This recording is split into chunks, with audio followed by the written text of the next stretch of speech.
आप सुन रहे हैं समाचार एजेंसी ऑफ इंडिया की साई न्यूज में ऑडियो बुलेटिन। नमस्कार, ये समाचार एजेंसी ऑफ इंडिया है। अब आप साई न्यूज की समाचार श्रृंखला में सुनिए मंगलवार 24 अगस्त का राष्ट्रीय ऑडियो बुलेटिन। केंद्रीय मंत्री नारायण राणे के विरुद्ध पुणे के चतुरश्रृंगी पुलिस स्टेशन में युवा सेना की शिकायत के बाद एफआईआर दर्ज की गई है। मुख्यमंत्री उद्धव ठाकरे के विरुद्ध आपत्तिजनक भाषा का उपयोग करने के लिए नारायण राणे के विरुद्ध आईपीसी की धारा 153 और 505 के तहत मामला दर्ज किया गया है। केंद्रीय मंत्री नारायण राणे ने महाराष्ट्र के मुख्यमंत्री उद्धव ठाकरे को थप्पड़ मारने संबंधित विवादित बयान दिया था, जिसके बाद विवाद उत्पन्न हो गया है। राणे ने दावा किया था कि स्वतंत्रता दिवस के अवसर पर अपने संबोधन में ठाकरे यह भूल गए कि देश की स्वतंत्रता को कितने वर्ष हुए हैं और इसी संदर्भ में मंत्री ने यह विवादित बयान दिया था। राणे ने रायगढ़ जिले में सोमवार को जन आशीर्वाद यात्रा के दौरान कहा, यह शर्मनाक है कि मुख्यमंत्री को यह नहीं पता कि स्वतंत्रता को कितने वर्ष हुए हैं। भाषण के दौरान वे पीछे मुड़कर इस बारे में पूछताछ करते दिखाई दिए थे। यदि मैं वहां होता तो उन्हें एक जोरदार थप्पड़ मारता। कांग्रेस ने मध्य प्रदेश के इंदौर में एक चूड़ी विक्रेता की पिटाई के मामले को लेकर मंगलवार को आरोप लगाया कि अगले वर्ष होने वाले विधानसभा चुनावों से पहले सांप्रदायिक विवाद भड़काने और ध्रुवीकरण के लिए यह भूमिका तैयार की जा रही है। विपक्षी पार्टी ने यह दावा भी किया है कि इस तरह की घटनाओं को अंजाम देने वाले लोग हिंदू संस्कृति का अपमान कर रहे हैं। कांग्रेस के वरिष्ठ नेता चिदंबरम ने ट्वीट किया, ये घटनाएं राज्य विधानसभा चुनावों से पहले सांप्रदायिक टकराव भड़काने और ध्रुवीकरण के लिए भूमिका रचने का प्रयास है। पहले गाजियाबाद, कानपुर और अब इंदौर, ये कौन लोग हैं जिनका यह निर्णय लेने का साहस बढ़ा हुआ है कि क्या सही है और क्या गलत है। उन्होंने सवाल किया, यदि मध्य प्रदेश के गृह मंत्री भीड़ द्वारा हिंसा को उचित ठहराएंगे तो फिर वे गृह मंत्री की कुर्सी पर क्यों बने हुए हैं। कांग्रेस के मुख्य प्रवक्ता रणदीप सुरजेवाला ने ट्वीट किया, गरीब चूड़ी वाले को पीटा भी जाएगा और उसे ही जेल भेजा जाएगा। हिंसा फैलाकर महान हिंदू संस्कृति का अपमान कर रहे हैं ये गुंडे। शर्म करो, क्या ये कानून का शासन है। पंजाब कांग्रेस का विवाद कम होता नहीं दिख रहा है। मुख्यमंत्री कैप्टन अमरिंदर सिंह की कुर्सी अभी भी खतरे में नजर आ रही है। बाजवा के घर आज अहम बैठक हुई। खबरों के अनुसार 5-7 मंत्री अपने पद से इस्तीफा दे सकते हैं। पार्टी आलाकमान के प्रयासों के बाद भी दोनों ही गुटों में अब तक सुलह नहीं हो पाई है। गन्ने की कीमतों पर पंजाब के मुख्यमंत्री अमरिंदर सिंह के साथ किसानों की बैठक से पहले कांग्रेस की राज्य इकाई के अध्यक्ष नवजोत सिंह सिद्धू ने मंगलवार को कहा कि गन्ना किसानों की मांगों के अनुरूप गन्ने की कीमतें तत्काल बढ़ाई जानी चाहिए। सिद्धू ने यह भी कहा कि गन्ने का राज्य समर्थन मूल्य एसएपी वर्ष 2018 से नहीं बढ़ाया गया है, जबकि इसका लागत मूल्य 30% तक बढ़ गया है। अफगानिस्तान अब तालिबान के कब्जे में है। अफगान संकट का प्रभाव पूरी दुनिया पर पड़ा है। सभी देश अपने अपने नागरिकों की वहां से सुरक्षित वापसी के प्रयास कर रहे हैं। इस बीच प्रधानमंत्री नरेंद्र मोदी ने रूस के राष्ट्रपति व्लादिमीर पुतिन से लगभग 45 मिनट तक फोन पर बात की। दोनों राष्ट्राध्यक्षों ने अफगानिस्तान की स्थिति पर विस्तृत बातचीत की है। प्रधानमंत्री नरेंद्र मोदी ने ट्वीट करके इस चर्चा की जानकारी दी। उन्होंने कहा, अफगानिस्तान में हाल के घटनाक्रम पर अपने मित्र राष्ट्रपति पुतिन के साथ विस्तृत और उपयोगी विचारों पर आदान प्रदान किया।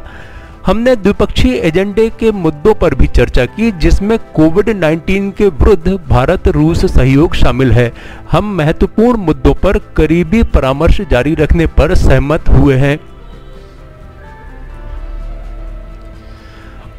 उत्तर प्रदेश के घोसी मऊ के सांसद अतुल राय पर बलात्कार का आरोप लगाने वाली पीड़िता की मंगलवार की सुबह दिल्ली में मौत हो गई। पुलिस और प्रशासन पर प्रताड़ना का आरोप लगाते हुए बलात्कार पीड़िता ने अपने एक साथी के साथ 16 अगस्त की सुबह सुप्रीम कोर्ट के सामने आग लगा ली थी। शनिवार को उसके साथी ने दम तोड़ दिया था। चिकित्सकों के अनुसार पीड़िता को बचाने के बहुत प्रयास किए गए, लेकिन सेप्टिसीमिया होने के कारण उसकी स्थिति बिगड़ती चली गई थी। मंगलवार की सुबह 10:30 बजे के आसपास उसकी मौत हो गई। समाचारों के बीच में हम आपको यह जानकारी भी दे दें कि मौसम के अपडेट जानने के लिए समाचार एजेंसी ऑफ इंडिया के चैनल पर प्रतिदिन अपलोड होने वाले वीडियो अवश्य देखें। मौसम से संबंधित अपडेट मूलतः किसानों, निर्माण कार्य, यात्रा या समारोह आदि के लिए फायदेमंद साबित हो सकते हैं। समाचार एजेंसी ऑफ इंडिया के द्वारा अब तक मौसम के जो पूर्वानुमान जारी किए गए हैं वे 95 से 99% तक सही साबित हुए हैं। अफगानिस्तान से हिंदुओं और सिखों को निकालकर भारतीय वायुसेना और एयर इंडिया के विमान लगातार भारत ला रहे हैं। मंगलवार को सिखों के पवित्र ग्रंथ गुरु ग्रंथ साहिब की 3 प्रतियों को भी अफगानिस्तान से दिल्ली लाया गया। यही नहीं, इन्हें रिसीव करने के लिए केंद्रीय मंत्री हरदीप सिंह पुरी स्वयं हवाई अड्डे पहुंचे। उन्होंने गुरु ग्रंथ साहिब की प्रतियों को सिर पर रखकर रिसीव किया। सिख समुदाय के लोगों और पवित्र धर्म ग्रंथ की प्रतियों को भारत लाए जाने को लोग अफगानिस्तान में सिखी परंपरा का समाप्त होना बता रहे हैं। सोमवार को 3 सिख युवकों के सिर पर गुरु ग्रंथ साहिब लिए नंगे पैर चलने की तस्वीरें सामने आई थी। हालांकि गुरु ग्रंथ साहिब की प्रतियां भारत लाए जाने का यह पहला मौका नहीं है। इससे पहले 25 मार्च 2020 को गुरुद्वारा हर राय साहिब में इस्लामिक स्टेट ने हमला कर दिया था। काबुल के इस गुरुद्वारे में हुए हमले में 25 लोगों की मौत हो गई थी। इस घटना के बाद भी पवित्र ग्रंथ की 7 प्रतियों को भारत लाया गया था। गुरु ग्रंथ साहिब की कुल 13 प्रतियां अफगानिस्तान में थी, जिनमें से 7 को पहले ही भारत लाया जा चुका है। संयुक्त अरब अमीरात यूएई ने भारतीय यात्रियों के ऑन अराइवल वीजा पर अस्थायी रोक लगाई है। एतिहाद एयरवेज ने बताया कि इसमें वे यात्री शामिल होंगे जो भारत से यूएई पहुंच रहे हैं या जो पिछले 14 दिन से भारत में रह रहे हैं। यूएई प्राधिकरण ने बताया कि 3 अगस्त को यूएई ने भारत सहित 6 देशों के ट्रांजिट यात्रियों पर लगे बैन को हटाया था। इन 6 देशों में भारत के साथ पाकिस्तान, श्रीलंका, नेपाल, नाइजीरिया और युगांडा शामिल थे। देश में पहली बार केंद्रीय सशस्त्र पुलिस बल सीआरपीएफ को ब्यूरो ऑफ इंडियन स्टैंडर्ड की मार्किंग वाली लेवल 5 बुलेट प्रूफ जैकेट मिलेंगी। सैनिकों के लिए सितंबर के अंत तक यह जैकेट उपलब्ध हो जाएंगी। यह जैकेट प्रधानमंत्री नरेंद्र मोदी के आत्मनिर्भर भारत विजन के तहत तैयार की गई है।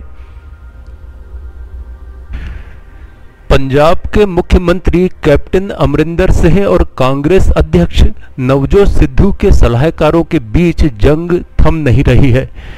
सोमवार को सिद्धू के साथ बैठक के बाद देर रात सलाहकार मालविंदर माली ने फिर सोशल मीडिया के जरिए कैप्टन पर हमला किया। माली ने पाकिस्तानी पत्रकार अरूसा आलम के साथ कैप्टन अमरिंदर सिंह, डीजीपी दिनकर गुप्ता व चीफ सेक्रेटरी विनी महाजन के साथ फोटो पोस्ट की। इसमें माली ने पूछा कि कैप्टन के राष्ट्रीय सुरक्षा, पंजाब प्रशासक व आर्थिक सलाहकार कौन है, सोचो और बोलो। साफ तौर पर कैप्टन की फटकार के बाद माली ने अब उन पर व्यक्तिगत हमले आरंभ कर दिए हैं। माली ने लिखा, कैप्टन ने सिद्धू के सलाहकारों के साथ सियासी लड़ाई आरंभ कर साबित कर दिया है कि उनका सियासी कद कितना रह गया है। आपकी राष्ट्रीय सुरक्षा व पंजाब प्रशासन की सलाहकार बीबी अरूसा आलम है। मैं पहले इसे आपका निजी मामला समझता था और कभी यह सवाल नहीं उठाया। अब आपने सिद्धू के सलाहकारों का मुद्दा कांग्रेस पार्टी की सियासत व देश की सुरक्षा के साथ जोड़ लिया है तो कुछ भी निजी नहीं होता। इस वजह से मैं यह पोस्ट डालने के लिए मजबूर हुआ हूं। आप सुन रहे थे समाचार एजेंसी ऑफ इंडिया की साई न्यूज की समाचार श्रृंखला में शरद खरे से मंगलवार 24 अगस्त का राष्ट्रीय ऑडियो बुलेटिन। बुधवार 25 अगस्त को एक बार फिर हम ऑडियो बुलेटिन लेकर उपस्थित होंगे। आपको ये ऑडियो बुलेटिन यदि पसंद आ रहे हो तो आप इन्हें लाइक, शेयर और सब्सक्राइब अवश्य करें। अभी आपसे अनुमति लेते हैं। जय हिंद।